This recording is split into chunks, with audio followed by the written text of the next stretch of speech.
Ayyee shamarka funee kabajamtootaa fi jaallatamtoota ilmaan Oromoo assalamu alaikum warahmatullahi wabarakatuh. Jirra jirtu akkam fayyaa keessanii bakka jiraattani hundi keessanuu bakka rabbiin fayyaa nagaan umrii guutuudhaan waggaa nu deebisee jala bultii ramadaanaa ta'etti nu ga'e warra waan jiini kun qabu khayrii jiini kun qabu milkaa rabbiin warra amantaa musliimaa hundaan baga gammaddanii bagatti nu geessaniin jedha. Asumaan barumsa xiqqoo sakkatanii dabarsu barbaada. Namoonni YouTube kiyyaaf haaraa taatan subscribe godhaa nu guddisaa isiniin jenna. YouTube kiyya Fatii Kabaalee jedha kunoo kana.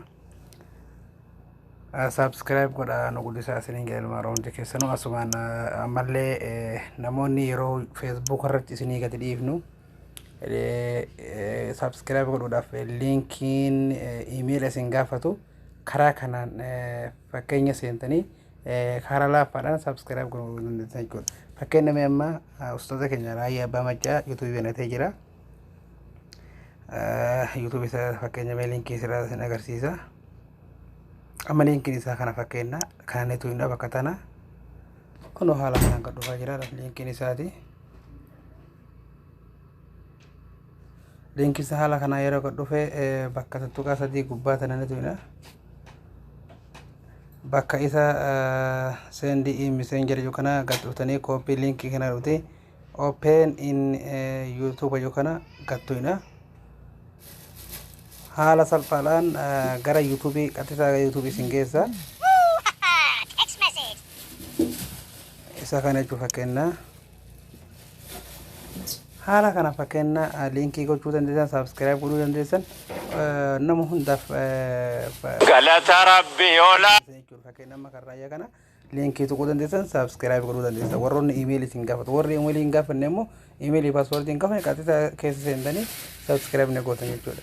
Haala kanaan kennite yeroo dhufe bakka akkan dogoggoree isinii deebi'e bakka tana bakka takka gad seentan bakka sadan gubbaa tana tuqxan sarara gubbaa tana open in YouTube kan yookaan gadhuutan jechuudha. Shabakatti qotaa waan adeefama. Galata rabbi. Tuqxanii kun haala kanaa jechuudha. Duraan subscribe godhee fi jira fakkeenya kun haala kanaan kun haala kanaan subscribe godhee fi jira jechuudha. Kun isa kana kana cuqaaftan fakkeenya keenya illee amma link illee godhee fi jira.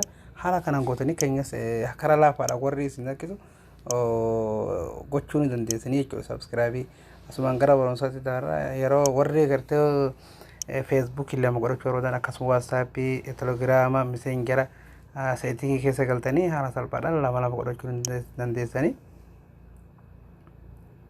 Seetingiin seenaa irra gaddeemna bakka ida'uu kana ni tuyna asirratti ni cuqaafna jechuudha. Yeroo cuqaafne bakka ida'uu misenjara kan kana ni seenna isa kanaan waan misenjara illee kunoo fakkeenya amma duraan hin qaba Facebook misenjara watsapii fakkeenya kunoo kana amma lama godhadhee jira fakkeenya watsapii akkasuma telegiraama illee lama godhachuudhaaf haala kanaan ni godhatan Facebook misenjara telegiraama haala kanaan godhachuu dandeessan jechuudha. Misenjara lama godhachuu dandeessan warri fakkeenya tokko malee hin qabne Facebook irra gabbuusuuf akkasumaan lama godhachuu dandeessan jechuudha. Asumaan ammas warri fakkeenya namni waa isin irratti poostii godhu Facebook isin irratti akka isin jala namni sun isin hordofuu hin dandeenye yookaan isin jala dhufuu hin dandeenye namni immoo isin irratti godha isin immoo fakkeenyaaf arguu hin dandeessan jechuudha. Isin rakkisu fakkeenya yeroo tokko namni hedduu koomentii taphataa nama rakkisa. Kana waan ta'eef Facebook keessanii galtanii ofirraa cufuudhaaf fakkeenya fetan dhiisan fetan cuftanii asirraa galtanii bakka tokko tana irra ol deemtanii seetingis bira kan tuqxanii seetingis kan tuqxanii as ol ooftanii irra ol ooftanii asirraa cuqaafta jechuudha. Hundoo isa kana irratti jechuudha. Cuqaaftanii bakka gubbaa tana tuqxan jechuudha. Anamma friendii sirra jira kabiyya friendii sirra jira amma fakkeenya asirraan godhe namni fakkeenya irratti godhan arguu hin danda'u.